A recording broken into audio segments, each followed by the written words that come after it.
बाबरी मस्जिद इन्हदाम की साजिश रचने का मामला। सुप्रीम कोर्ट ने ट्रायल चला रहे सीबीआई के स्पेशल जज एसके यादव की मुद्दत कार बढ़ाई।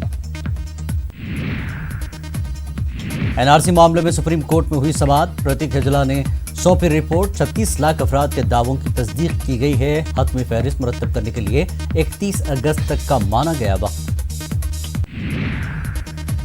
31 जुलाई है एनआरसी की deadline. Solicitor general Tushar Mehta ने सुप्रीम कोर्ट से की अपील। कहा, इतनी जल्दी एनआरसी मुमकिन नहीं। एनआरसी मामले पर सुप्रीम कोर्ट में अगली समाअत मंगल को सुप्रीम कोर्ट तय करेगा कि डेडलाइन में तौसीक की जाए या नहीं। कर्नाटक का ड्रामा आज होगा खत्म। कुमारस्वामी को दोपहर 1:30 बजे तक एतमाद का वोट करना होगा हासिल। बीजेपी अरकान ने असेंबली में गुजारी रात। आईएमए धोखाधड़ी मामला। दिल्ली एयरपोर्ट पर आईएमए बानी मंसूर खान गिरफ्तार। मुजफ्फरनगर के बढ़ाना में बीजेपी रुकन असेंबली की गुंडागर्दी आई सामने। वीडियो हुआ वायरल। उमेश मलिक की शह पर पुलिस ने मुजफ्फरनगर फसादात के चश्मदीद गवाहों को धमकाया। मुजफ्फरनगर फसादात के मुतासरीन को पुलिस ने फिल्मी अंदाज में धमकाया और सीना जोरी की। चश्मदीद गवाहों के सामने पिस्तौल लहराया गया और फायरिंग की गई। बिहार के छपरा में चोरी के इल्जाम में 3 अफराद का कत्ल। अहल खाना ने हुजूमी तशद्दुद बताते हुए अस्पताल में किया हंगामा। पुलिस ने किया लाठीचार्ज। एनकाउंटर स्पेशलिस्ट प्रदीप शर्मा सियासत में आजमाएंगे किस्मत। बीआरएस की दी अर्जी। प्रदीप मुंबई के अंधेरी से इंतखाब लड़ सकते हैं।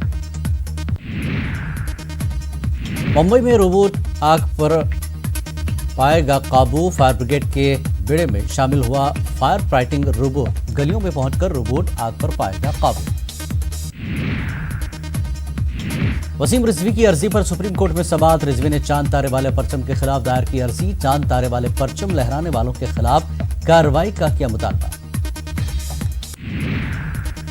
बिहार में सैलाब से अब तक 83 अफराद हो चुके हैं हलाक। तकरीबन 27 लाख से ज्यादा अफराद सैलाब से हुए हैं मुतासर। बिहार हुकूमत की जानिब से सैलाब से मुतासर अफराद के दरमियान तकसीम किए जाएंगे 6-6 हज़ार रुपए। बिहार के 12 अजला में जायदाद और फसलों को हुआ है सैलाब से नुकसान। एडीजी वाराणसी और कमिश्नर मिर्जापुर ने सोनभद्र हादसे की रिपोर्ट चीफ सेक्रेटरी को सौंपी। आज सीएम के सामने पेश होगी रिपोर्ट। जमीन तनाजे में 10 लोगों का हुआ था कत्ल। सोनभद्र जमीन तनाजा मामले में अब तक 26 मुलजमीन गिरफ्तार। एडीजी वाराणसी की टीम ने की गिरफ्तारी। जमीन तनाजे को लेकर 10 लोगों का हुआ था कत्ल। सीआरपीएफ ग्रुप सेंटर रामपुर मामले में आज होगी समाअत। बरेली जेल में बंद मुलजमीन को आज कोर्ट में किया जाएगा पेश। 31 दिसंबर 2017 को शरपसंद अनासिर ने मस्जिद पर किया था हमला। बीजेपी ने स्कूल को बनाया सियासत का अखाड़ा। यूपी के सिदराजा से बीजेपी एमएलए सुशील सिंह ने स्कूल के तालिब इल्म को दिलाई बीजेपी की रुकनियत। बच्चों से पार्टी की पॉलिसियों पर चलने को भी कहा। महाराष्ट्र असेंबली इंतखाबात से कबल शिवसेना ने पेश की वज़ारत आला के अपने दावेदारी। संजय रावत ने कहा, आदित्य ठाकरे में वज़ीर आला बनने की हैं तमाम खुसूसियात। एमपी के उर्दू तलबा तालीमी सेशन शुरू होने के 3.5 महीने बाद भी किताबों से महरूम। उर्दू किताबों की अदम दस्तयाबी से तलबा अपना मीडियम बदलने को मजबूर।